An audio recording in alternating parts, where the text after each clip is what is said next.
Izinkanlah aku Satria 25 tahun menceritakan apa yang aku alami dengan kakak iparku yang cantik, yang selalu berpakaian sangat tertutup alias selalu berhijab. Dia adalah Mbak Nurul 31 tahun. Sejak aku menikah dengan istriku Wati 23 tahun dan tinggal di rumah mertua serta kakak iparku itu, karena rumah mertua yang lumayan besar, akhirnya sementara waktu mertua ingin agar kami semua tinggal di situ saja. Mbak Nurul yang telah mempunyai 2 orang putra itu juga tinggal bersama orang tuanya sama seperti aku, karena suaminya nekat mengadu nasib mencari nafkah ke luar negeri sudah hampir setahun yang lalu. Usia Mbak Nurul aku taksir sekitar 30 tahunan atau tepatnya 31 tahun. Satu hal yang menarik perhatianku dari Mbak Nurul itu adalah pakaian yang dikenakannya dalam sehari-harinya. Ibu muda itu selalu berpakaian tertutup rapat kecuali wajahnya dan telapak tangannya saja. Ibu muda beranak 2 ini selalu aku lihat memakai jilbab yang lebar serta pakaian yang panjang longgar hingga mata kaki. Bahkan sepasang kakinya selalu aku lihat memakai kaos kaki yang kadangkala berwarna krem atau putih. Sebenarnya aku tidak terlalu memperdulikan Mbak Nurul yang kelihatan alim itu. Namun dikarenakan seringnya aku ketemu Mbak Nurul setiap hari di rumah itu, apalagi Mbak Nurul selalu menyapaku ramah dan melempar senyum manisnya, yang membuat aku menyadari kalau Mbak Nurul itu mempunyai paras yang cantik dan manis. 1,5 tahun sudah aku tinggal di rumah mertua indah itu.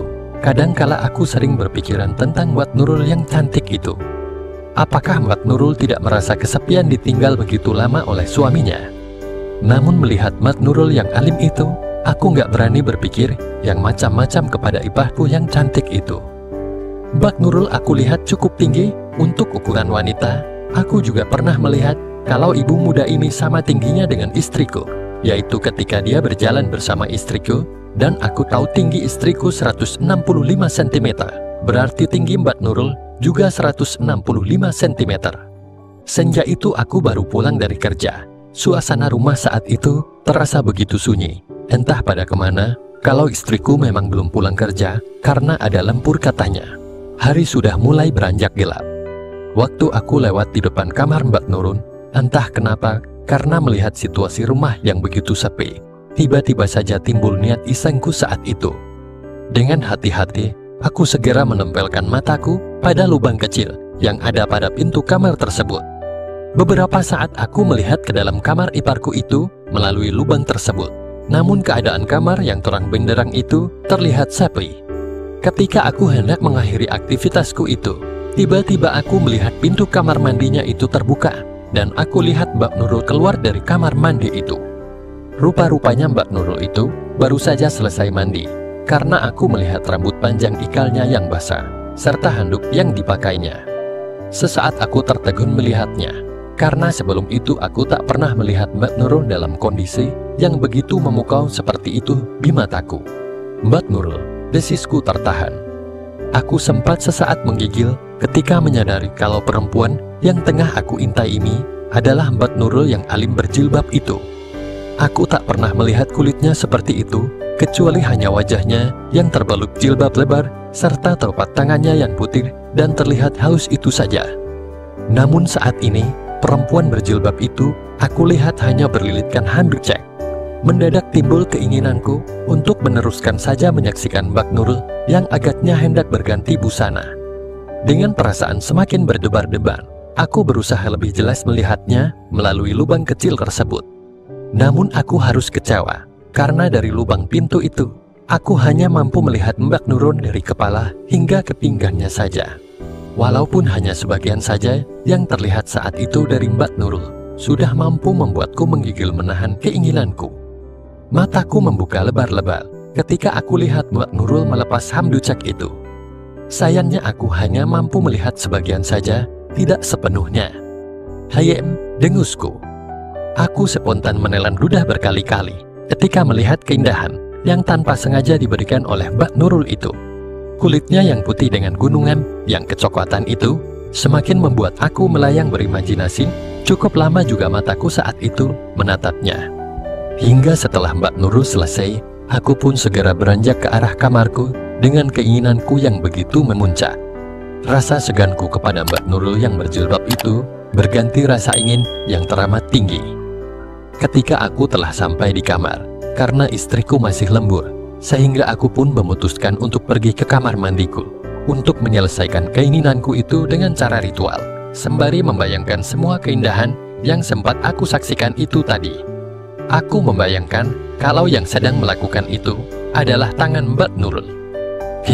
Aku cuma bisa bersuara lirih dan menggigit bibirku sendiri untuk menahan rasa senang dari apa yang aku lakukan saat itu. Akhirnya aku mencapai puncak itu dengan dibarengi oleh badanku yang bergetar hebat, disertai dengan keluarnya air yang begitu kencang. Mbak Nurul, desisku di ujung kebahagiaan yang aku dapatkan ketika itu sebelum aku tergeletak letih. Sejak saat itu, rasa seganku kepada wanita berjilbab ini lenyap. Justru aku selalu membayangkan Mbak Nurul dalam setiap kegiatanku dengan istriku ataupun dalam acara ritual sabunku. Setiap kali aku ketemu Mbak Nurul dalam jilbab lebar dan jubah panjangnya itu, mataku menatapnya tak berkedip. Sementara itu di dalam benakku terus membayangkan apa saja yang ada di balik pakaian yang menutupinya itu. Aku pun sekarang menjadi senang mengamati Mbak Nurul itu ketika dia menyapu halaman rumah saat sore hari. Melalui sela-sela jendela kamarku, aku melihat Mbak Nurul yang tengah membuku ketika sedang menyapu itu. Mendapati hal seperti itu, tentu saja aku berulang kali menelan ludahku hingga terasa kering tenggorokanku. Apa yang kelihatan samar-samar itu membuat jakuntu naik turun, menahan keinginanku. Rasa-rasai, aku ingin segera saja mendekati Mbak Nurul itu dari belakangnya, sehingga aku dapat menuntaskannya. Namun apa daya tuh? Aku hanya mampu membayangkannya saja, yang kemudian diakhiri dengan ritual sabun mandi. Hampir seminggu sejak aku pertama kali melihat Mbak Nurul yang membuatku akhirnya menyimpan keinginan kepada wanita berjilbab itu. Rasa penasaran yang bercampur dengan keinginan untuk bisa melihat dan memilikinya kian menggebu. Sampai pada akhirnya siang itu Faisal, putra pertama Mbak Nurul yang sering bermain ke kamarku itu, tertidur di kamarku setelah dia lelah bermain game dari HP-ku. Aku biarkan saja laki-laki yang baru berusia 4 tahun ini lelap dalam tidurnya, sementara aku mengutak-atik komputer yang kebetulan rusak di kamarku. Setelah mengutak-atik komputerku beberapa saat, aku harus membeli beberapa kabel baru. Ketika aku melangkah ke arah pintu kamarku itu saat aku berniat membeli kabel-kabel itu, aku mendengar ketukan dan suara salam dari seorang wanita. Aku pun membuka pintu seraya menjawab salam itu. Spontan aku tertegun ketika ternyata Mbak Nurul yang ada di depan pintu kamarku itu dengan wajah pucat dan terlihat begitu letih. Siang itu dia mengenakan jilbab putih lebar dengan jubah biru bermotif bunga serta kaos kaki krem yang membungkus kedua kakinya. Maaf Bey, lihat Faisal nggak? Mbak sudah kemana-mana mencarinya, namun nggak juga ketemu, ucap Mbak Nurul terdengar begitu cemas. Aku tersenyum mendengar kecemasannya itu dan berkata, ada kok Mbak, itu dia lagi tidur di kamar saya. Akhirnya Mbak Nurul bisa menarik nafasnya dengan lega. Syukurlah, biar saya ambil sekarang ya Di, sahutnya. Terserah Mbak saja, kataku seraya melangkah masuk dan diikuti olehnya. Mataku sempat melirik ke arah pegunungan yang masih tertutup itu, membuatku kembali terbayang pada keindahan dari ibu muda itu saat aku lihat dari lubang pintu kamarnya seminggu lalu. Tuh, masih tidur dia Mbak, kataku sambil menunjuk Faisal yang tengah lelap di atas tempat tidurku. Sesaat wajah cantik Mbak Nurul tampak bimbang ketika melihat putra pertamanya itu lelap dalam tidurnya. Mungkin saya nitip dia dulu Dik, kasihan kayaknya dia lelap sekali tidurnya. Nanti sore aku ambil, ucapnya lirih. Aku tersenyum dan mengangguk, tapi sedetik kemudian aku teringat kalau aku harus membeli kabel buat komputerku. Gak apa-apa Mbak, tapi sebentar aku mau pergi beli kabel dulu. Boleh aku minta Mbak tunggu di sini dulu sebentar sampai aku kembali? Tanyaku. Mbak Nurul tersenyum, lantas mengangguk. Namun wajah cantiknya tampak begitu letih. Mbak Nurul kayaknya letih ya. Biar aku ambilkan minum buat Mbak Nurul sebentar ya, kataku spontan. Wajah yang terbalut jilbab putih lebar itu pun tersenyum dengan manisnya. Terserah adik, Mbak memang lagi haus, sahutnya. Tak berapa lama kemudian, aku mengambil sebuah gelas yang aku tuangi dengan sirup abisia jeruk serta air dingin dari kulkas. Ketika aku tengah mengaduk minuman untuk Mbak Nurul, aku teringat dengan serbuk untuk membuatku cepat tidur kalau lagi kesulitan untuk tidur. Sesaat aku merasa bimbang ketika timbul keinginanku untuk mencampur minuman untuk Mbak Nurul itu dengan serbuk tersebut. Tanganku berhenti mengaduk sebentar.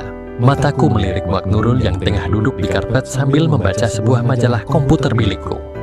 Wajah cantik yang terbalut jilbab itu begitu mempesona di mataku. Apalagi ketika kulihat ternyata ujung jubahnya agak tertarik ke atas tanpa dia sadari. Tanpa sadar aku menelan ludahku seketika itu, membuat otakku kian dipenuhi dengan obsesiku terhadap wanita berjilbab yang kini duduk di karpet kamarku itu. Akhirnya tanpa ragu lagi, aku pun mencampurkan serbuk itu ke dalam minuman dingin untuk Mbak Nurul itu. Cukup untuk membuat wanita ini segera terlelap. "Silahkan diminum, Mbak. Aku pergi beli kabel sebentar ya," ucapku dengan perasaan yang bergebar-gebar. Mbak Nurul hanya tersenyum sambil mengucapkan terima kasih. Namun dia terlihat agak gugup ketika tahu mataku tengah memperhatikannya. "Terima kasih, Bi. Jadi ngerepotin saja," kata Mak Nurul sembari membenahi ujung bahunya yang tertarik ke atas itu dengan sedikit tergesa-gesa, sehingga keindahan itu kembali tertutup. Aku tersenyum penuh arti ketika tangan Mbak Nurul membenahi ujung jubahnya itu dengan sedikit gugup dan wajah yang bersemu merah. Beberapa saat kemudian, aku meluncur meninggalkan rumah itu. Tak sampai 15 menit kemudian, aku pun kembali. Jantungku berdegup kencang ketika aku memarkirkan sepeda motorku di teras rumah itu. Dengan perasaan tak sabar aku membuka pintu kamarku itu dengan tergesa-gesa. Aku nyaris terlonjak ketika mataku melihat Mbak Nurul ternyata telah tergeletak pulas di atas karpet itu. Kaiham, ternyata serbuk itu bekerja dengan baik, batinku sambil mendekati Mbak Nurul yang pulas itu. Sementara gelas minuman yang aku berikan untuknya terlihat kosong, tanpa setitik air di dalamnya. Aku tersenyum penuh kemenangan, memandang wanita berjilbab itu yang terlihat pulas di atas karpet. Dengan jantung berdegup kian kencang, aku menghampiri Mbak Nurul, lantas berlutut di sampingnya. Mataku lekat menatap wajah Mbak Nurul. Wajah cantik berbalut jilbab putih lebar itu kian terlihat cantik saat pulas tertidur, membuatku kian tak sabar lagi. Sehingga sesaat kemudian tanganku pun mulai terluluh. Aku merasa seperti tengah bermimpi ketika tanganku dengan sedikit gemetar sudah berada pada titik-titik indah yang selama ini aku impi-impikan itu dari Mbak Nurul yang masih tertutup jilbab lebar itu. Aku nyaris tak percaya kalau siang ini aku dapat dengan leluasa berbuat seperti itu pada kakak iparku yang cantik dan selalu membuatku balik akhir-akhir ini. Mbak Nurul, dengusku liris seraya dengan segera memanfaatkan kesempatan yang ada itu. Dengan gemetar tanganku mencoba semakin banyak bergerak ke daerah-daerah dari ibu muda berjilbab ini. Aku seakan tak percaya mampu melakukan itu pada seorang wanita alim seperti Mbak Nurul yang sehari-hari kulihat selalu menutup rapat dirinya dengan jilbab yang lebar dan jubah panjang yang longgar. Jiwaku semakin melayang entah kemana. Aku tahu kalau Mbak Nurul juga mulai terbawa suasana dari satu titiknya itu yang terlihat perubahannya, bahkan dari suaranya yang terkadang keluar dengan kondisinya yang masih pulas itu. Suara yang keluar dari Mbak Nurul semakin membuatku kian tak sabar saja jadinya. Cukup lama aku melakukan gerakan tanganku itu pada Mbak Nurul yang masih terlelap itu. Aku mendengar Mbak Nurul semakin sering bersuara syahdu dalam tidurnya itu. Tiap kali aku berusaha untuk menyenangkan diriku itu. Gila, baru pertama kali ini aku melihat seorang wanita berjilbab bersuara begitu syahdu karena efek dari keinginannya yang meminta penyelesaian. Aku sempat melirik wajah Mbak Nurul yang masih terbalut jilbabnya itu. Aku hanya tersenyum senang ketika melihat wanita berjilbab ini tidak menunjukkan tanda-tanda sadar dari pengaruh serbuk yang aku campurkan ke dalam minumannya itu. Dengan segera saja aku semakin nekat untuk melangkah lebih jauh lagi dengan berusaha untuk membuang penghalang yang ada. Sehingga apa yang selama ini hanya ada dalam hayalku itu pun saat itu bisa aku saksikan secara jelas dari dekat. Dengan nekat aku pun mendekatkan mulut-mulutku ke sana.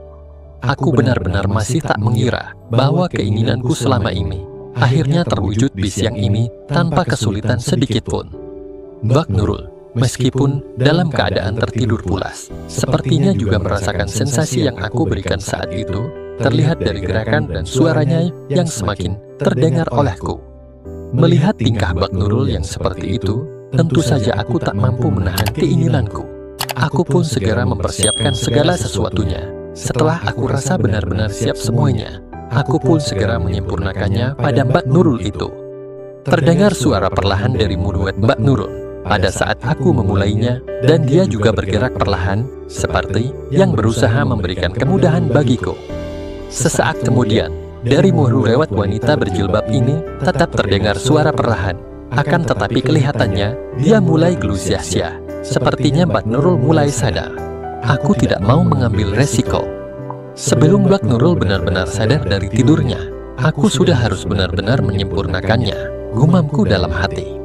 Setelah aku rasa sudah benar-benar tenggelam, tiba-tiba saja kedua matanya mendadak terbuka, terbelalak bingung, memandangku yang sedang berada di atas. Mulutnya terbuka, seakan-akan dia siap untuk berteriak. Dengan cepat aku melakukan sesuatu agar Mbak Nurul jangan sampai berteriak. Tentu saja Mbak Nurul terus berusaha untuk mencegah apa yang tidak seharusnya terjadi itu. Tetapi aku pun juga sebaliknya berusaha agar tetap terus berlanjut. Sungguh hal ini menimbulkan sebuah situasi yang sukar dilukiskan. Cukup lama wanita berjilbab ini berusaha menolak, sebelum akhirnya Mbak Nurul mulai bisa menerimanya akibat dari konsentrasi yang aku kerjakan saat itu. Nafasnya semakin berat dengan mata yang menatap ke arahku dengan penuh kemarahan dan kebencian. Wajah yang masih terbalut jilbab putih lebarnya itu kini merah padan, namun kemudian mata itu terpejam. Bahkan air matanya pun mengalir deras dan membasahi jilbab putih yang masih membalut wajahnya itu. Aku tidak memperdulikan semuanya itu. Bahkan aku justru mulai berusaha untuk bisa mengantarkan iparku itu ke puncak yang telah lama tidak dia dapatkan dari suaminya yang tengah sibuk mencari nafkah di negeri orang itu. Beberapa menit kemudian, aku melihat kian lama air mata dari Mbak Nurul yang terpejam itu pun mulai menyusut. Bahkan wanita berjilbab ini mulai memberikan responnya.